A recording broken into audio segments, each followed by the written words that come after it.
open your Gmail account, then click Google Apps. After clicking the Google Apps, you need to find Classroom. You need to click Classroom. So after the Classroom,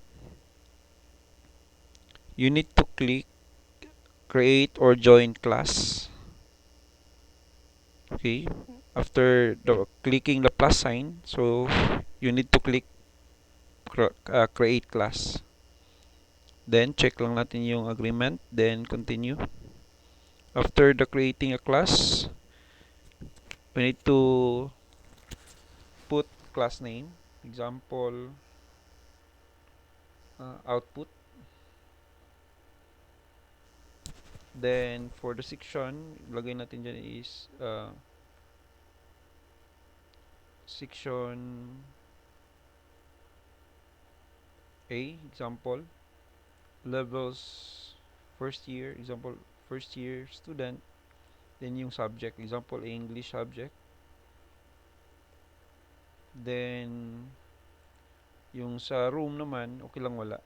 So it's up to you kung lalagayan nyo o hindi. Okay, and then you need to click create.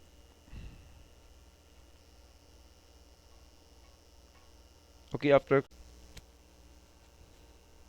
so makikita natin dito yung class code. So we need to copy and paste doon sa GC or sa Gmail ba nila.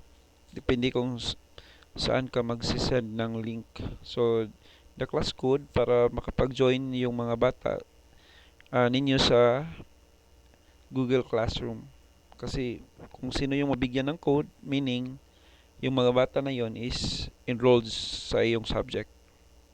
So yun lang, and thank you and God bless.